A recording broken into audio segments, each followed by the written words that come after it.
Hello and welcome to the FA Women's National League show, the show where we look back at everything that's happened over the last 7 days in the third and fourth tiers of women's football in England and look ahead to what we can look forward to in the next 7 days. My name is Chris Gadsby. I'm here every Tuesday at 6 p.m. to bring you all the very latest. Now, I'll start this week's show with an apology that it's going to be a little bit short. You may remember last week I said I was going to have a guest on this week's show, but then the guest decided not to take part in the show. So this is going to be a bit shorter than I had planned. We've got a dozen or so league games to talk about. It was primarily County Cup last weekend, and we're going to look ahead to a few league games, but mostly the second round of the FA Cup coming up on Sunday. So let's start with the league fixtures from the last week, which is going to include the midweek fixtures we had, starting in the Northern Premier Division, where on Wednesday, Derby County 4, Sheffield 0, and Huddersfield Town 3, AFC Fylde 0. Nottingham Forest beating Loughborough Lightning by 4-0 on Thursday. We'll start then with the Derby game, 4-0 against Sheffield. Derby took the lead just 2 minutes in. Jade Formerston with the goal there. Emily Joyce in the 38th minute, followed just 1 minute later by Ellie Gilliatt, yet another goal for her. And then in the 70th minute, substitute Precious Hamilton rounded off the scoring, made it 4-0 to Derby.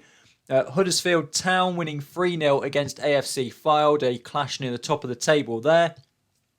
Goals for Rhea Montgomery in the 16th minute, Laura Elford 51st and Kate Mallin 78th minute for Huddersfield Town. And then finally, to round off the midweek fixtures in the Northern Premier Division, Nottingham Forest beating Loughborough Lightning by 4-0. Goals to Rebecca Anderson in the 4th minute, to Rosie Axton in the 25th minute, Sophie Tudor in the 70th minute, and then an own goal from Loughborough Lightning in added time at the end of the game made it 4-0 to Forest. So not a good week to be the away side in the Northern Premier Division. What that means for the table is that Derby County are top. They're 2 points clear of Wolverhampton Wanderers, but Wolverhampton Wanderers have a game in hand. Fylde have been pegged back a bit by Huddersfield Town after that victory for Town over Fylde. So Fylde now on 22 points, just 2 points ahead of Huddersfield Town. Nottingham Forest also on 20 points, but they have a game in hand over Huddersfield as well. Moving then into the Southern Premier Division. Now on the Wednesday, we had Southampton 3, Crawley Wasps 0. And then at the weekend, Oxford United 3, Plymouth Argyle 0 and Southampton 0, Ipswich Town 2. Those two titans at the top of the table coming together once more. But we'll start on the Wednesday, Southampton against Crawley. Lucia Kendall, 47th minute, putting Southampton ahead just after half-time. 2 goals for Ella Poussey, 55th and 65th minute, making it 3-0 to Southampton. At the weekend, Oxford United beating Plymouth by 3-0. Rachel Panting, 21st minute, opening the scoring. 2-0 before half-time. River Castley in the 43rd minute before Beth Lumsden made it 3-0 just before the hour mark. And then the big game at the top, Southampton against Ipswich. Zoe Barrett and Natasha Thomas getting a goal each to give Ipswich Town a 2-0 victory over Southampton. What that means then for the Southern Premier Division table, Ipswich Town remain on top. They're now 9 points clear of Southampton, and Southampton only have 2 games in hand, so they are at least a net 3 points clear. Ipswich. Oxford United, after their victory, moved themselves into third, having played their game in hand over the likes of Bridgewater United and Portsmouth. Gillingham, they're in the mid-table spot on 19 points. Crawley Wasps on 18. Then there's a bit of a gap to London Bees on 13. Cardiff City and Keynsham Town on 12 each. Chichester and Chelsea on 4. Plymouth Argyle on 3. MK Dons 2 and Hounslow 0. Now, point to mention in the Southern Premier Division, you'll notice there the asterisks against Cardiff City. 12 points. They should be on 13. Cardiff deducted 1 point for failing to fulfil the fixture. I have spoken to Cardiff this morning about this. And that was the fixture way back at the start of October, when they were supposed to play away at Southampton. That game was postponed due to COVID cases in the Cardiff City camp. So they didn't play that fixture, and they have been deducted a point for that. That fixture is being played within the next few weeks, if I remember correctly. They are playing that on the 19th of December away at Southampton. So that fixture is going to be played, but Cardiff, who couldn't play that fixture because of COVID in there, or elected not to play that fixture because of COVID in their camp, have been deducted a point. So they should technically be one place higher above London Bees, but because of that deduction, currently sit there 6 up from the bottom. Division 1 Midlands in midweek. Boldmere St Michael's 1, Sporting Cows at 3, Howell Sports 1, Burton Albion 2 on the Wednesday, and Wemtown 2, Howell Sports 0 at the weekend. Boldmere St Michael's then losing by 3-1 to Sporting Cows. Sporting Cows scored in the 5th minute thanks to Chloe Handy. 41st minute Louisa Anderson and 43rd minute Rebecca Gill-Parsons are all three of Sporting Cows' goals coming in that first half. Boldmere St Michael's goal scored by Annie Highway. Howell Sports against Burton Albion, a 2-1 victory for the away side. Courtney Cropper getting the goal for Howell Sports, Amber Lee Denny and Emily Hornsby, the goal scorers for Burton Albion. Wemtown 2, Howell Sports 0. 2 goals at the weekend for Katie Doster was enough to give Wemtown the 3 points against Howell Sports. What that means for the Division 1 Midlands table, Lincoln City at the top, still 24 points from their 9 games. Boldmere St Michael's remain where they were after that defeat.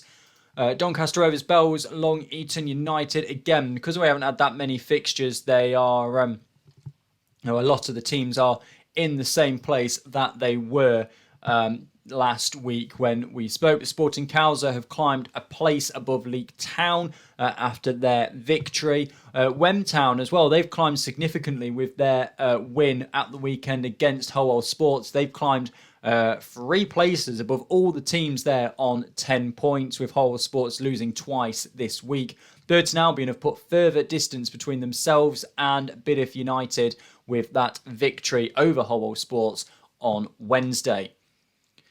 Into the north then, Chester Street Town 1, Newcastle United 4 and Alnwick Town 1, Liverpool Feds 4. Victory for Newcastle United, then a hat-trick for Georgia Gibson and 1 for Rebecca Ferguson. Emily Tate getting the 1 goal for Chester Street Town. Alnwick Town against Liverpool Feds. Liverpool Feds taking the lead in the first minute thanks to Chantel Thompson, who got her second of the game before half-time. Demi Devereaux in the 16th minute made it 3-0 at half-time to the Liverpool Feds. They made it 4-0 just after half-time. Amy Seagreaves, 47th minute. Lucy McConnell getting a consolation goal for Alnwick Town at the with 15 minutes to go. Victory for the top 2 means not a great deal has changed at the top of the table. Liverpool Fed still 5 points clear. Newcastle United have now jumped a place above Leeds United on goal difference. But other than that, that's everything in the Division 1 North. Alnwick Town at the bottom there still on 1. Chester Street Town still 3rd bottom. Division 1 South East then, a fuller set of fixtures this week. On Tuesday, London Seaward 2, Kent Football United 2, Actonians 0, AFC Wimbledon 0 on the Wednesday, alongside Queen's Park Rangers 2, Enfield Town 1. Then at the weekend, Hashtag United 4, Norwich City 1, Kent Football United 0, Billericay Town 2. So, for London Seaward against Kent Football United, goals for London Seaward coming to Kate Bradley and Hayley Barton. Priscilla Martins getting 2 goals, one in each half for Kent Football United, giving both those sides a point. Actonians 0, AFC Wimbledon 0. Of course, nothing really to write home about there. Queen's Park Rangers 2, Enfield Town 1, also on the Wednesday. Opening goal coming to Melanie Hall in the 10th minute. In the 5th minute, an own goal from Rachel Koski of Enfield Town, giving Queen's Park Rangers the opening goal of the game. They then doubled their advantage 5 minutes later, Melanie Hall in the 10th minute, making it 2-0. Katie O'Leary in the 61st minute, pulling one back for Enfield Town, but it wasn't enough. And Queen's Park Rangers take the 3 points. Hashtag United 4, Norwich City 1. No details about that game yet on the FAWNL website. And also no details about Billericay Town's 2-0 victory over Kent Football United. What it means, though, for the table, Billericay Town stay top. Hashtag United stay hot on their tails. They've got that game in hand, but they are 6 points back. Actonians in 3rd, Cambridge United 4th, Wimbledon and London Seaward 5th and 6th. Queen's Park Rangers moving up the table slowly, and they've got plenty of games in hand to do more than they are doing at the moment. They're right in the middle of the table. Cambridge City, Enfield Town tied with them on 10. Norwich City on 7 points. Stevenage also on 7. Harlow Town on 4. Kent Football United there with another point from this week, but they remain at the bottom of the table on 2 points. And there was nothing in the Division 1 South West. So that all remains exactly the same as it was when we last spoke. Let's then have a look at the FA Vitality FA Women's Cup second round proper. These are all taking place on Sunday, and they are listed here in the order that they came out of the hat. And as always with the FA Cup, down the side is the tier that these sides are in. 4 pages of fixtures in the second round, 56 teams remain in the FA Cup. Don't forget the next round, the third round, is where the Women's Championship sides come in. That's what all these teams are aiming for at the moment. But let's go through then. Norton and Stockton Ancients against Leeds United, both in the 4th tier. Salford City Lionesses of the 5th against Newcastle United of the 4th. Chorley take on Bradford City, another all 4th tier affair. Hull City against Liverpool Feds, 3rd versus 4th. Brickhouse Town against Farsley Celtic, that's a 3rd versus 5th. AFC FAWNL against Burnley, all 3rd tier Northern Division tie there, as is Sheffield against Huddersfield Town. And then the feature game in that first page, Long Eaton United against Neverton United, 4th against 7th. One of Neverton United, one of only 2 7th tier sides left in the Women's FA Cup this time around. Second round proper page 2 then, Stoke City against Norwich City, that's 3rd versus 4th. Stevenage against Loughborough Lightning, Cambridge City against Stourbridge. Stourbridge, of course, one of the giant killers from the first round, beating Derby in that first round game. West Bromwich Albion against Lincoln United, Lytown against Northampton Town, the all 5th tier affair. We're guaranteed one 5th tier side in the third round of the FA Cup. Wolverhampton Wanderers against Nottingham Forest, that's one of the staple ties of this second round. Leafield Athletic against Lincoln City, and Queen's Park Rangers against Billericay Town.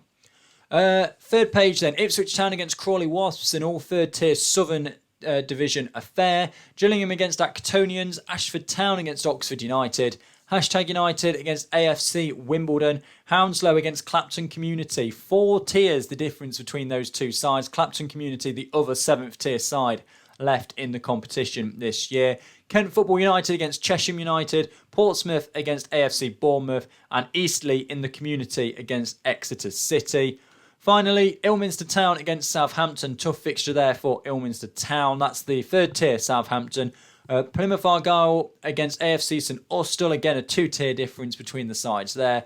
Cheltenham Town against Southampton Women, an all 4th tier affair. And Chichester and Chelsea against Bridgewater United, an all 3rd tier affair. So, as I've said before, with the FA Cup, we are going to continue our coverage of the FA Cup here on this show as long as there is a 3rd tier or below side left in the competition. In the third round, we will have the 28 teams from here, plus the 12 FA Women's Championship teams for to make 40 teams in total, 20 ties. Of those 40 teams, we are guaranteed one fifth-tier side and 11 fourth-tier sides or below in the third round. There are several, as we've seen there, fourth tier against like fifth tier or sixth. Oh, so not sixth tier, but fourth or fifth or seventh tier. So could be obviously more than one fifth tier side in the third round, but we're guaranteed because of that Lie Town against Northampton Town fixture. We're guaranteed a fifth tier side in the third round. We're also guaranteed at least at least 8 National League sides in the fourth round of the competition. So we will be covering the FA Cup for at least a couple more rounds. But with teams coming out of the FA Cup, it does mean that there are some league fixtures this weekend as well. So let's have a look at those. We'll start in the north. There's not many, but there are some. We'll start in the north. Middlesbrough against Derby County. Derby County, of course, top of the Northern Premier Division at the moment, but as I said earlier, did lose to Stourbridge. They're away at Middlesbrough, who are just above the drop zone from the Northern Premier Division. Middlesbrough could climb one place above Stoke City. Derby County, of course, will be looking to use this extra game they've got to pull further away at the top. In the Southern Premier Division, Keynsham Town against Milton Keynes Dons. Keynsham Town just outside the drop zone, but there is an 8-point difference there, so they're okay at the moment. And against Milton Keynes Dons, who are in 13th at the moment, yet to win this season. Keynsham Town will be fancying themselves getting 3 points and climbing a couple of places. Division 1 Midlands, there are more fixtures. Of course, in the fourth tier, it's more likely that these sides are out of the FA Cup. So Biddeford United against Leek Town. Biddeford United, they're still at the bottom of the table. They're only on 3 points. They're 7 points from safety. Leek Town right in the middle of the table. Tough fixture for Biddeford. Bournemouth St Michael's will be looking to close that gap on Lincoln City. They face Peterborough United, who are also in the drop zone. Hull Sports against Doncaster Rovers Bells. Doncaster Rovers Bells are in third at the moment. They will also want to be closing the gap on Lincoln City. And Sporting Cowser against Solihull Moors. A mid-table affair, but Solihull Moors desperate to get some points that will take them away from the drop zone. In the Division 1 North, we've got Barnsley against Alnwick Town, Durham Cestra against FC United of Manchester, and Stockport County against Chester Street Town. So teams at the top not in action. The highest ranked team in action this weekend is FC United of Manchester, who are currently in 6th. So they are facing Durham Cestra, who are in 8th, a mid-table battle. Stockport County in 7th against Chester Street Town in 10th. And the bottom two face each other, Barnsley against Alnwick Town. Alnwick Town desperate for a win to claw some space back towards the safety area. Barnsley with a win can get themselves out of the drop zone. In the Division 1 South East, Cambridge United against London Seaward and Harlow Town against Enfield Town. Again, not really. Cambridge United in 4th, the highest ranked side playing. They could climb one space to 3rd, but as we've seen from the Division 1 South East table, Billericay Town and Hashtag United are already, Hashtag United have a game in hand over Actonians and are already 9 points clear of them. So it looks like it could well be a 2-horse race this year. Cambridge United in 4th, London Seaward in 6th, mid-table battle. Harlow Town against Enfield Town. Enfield in 9th, just outside the drop zone. Harlow Town in 12th, desperate for a win to get some points back. And in Division 1 South West, Portishead against Larkhall Athletic and Swindon Town against Poole Town. Swindon Town against Poole Town is 9th against 11th. Poole Town at the bottom of the table, having yet to win this season. Portishead against Larkhall Athletic, a mid-table battle, 6th against 7th. And that is everything that's coming up in the coming 7 days in the FA Women's National League. Again, I apologise, this was such a short episode. I was expecting to have a guest on this week that then didn't happen for me. So we will be back next week with all the reaction to the second round of the Women's FA Cup. As always, if you want to get involved in the show, you can contact me on Twitter at Chris_Gadsby or in the comments down below. Thank you very much for watching. If you could share the show as much as possible, that would be very much appreciated. As always, keep supporting your local women's football team. Keep yourselves safe, and goodbye.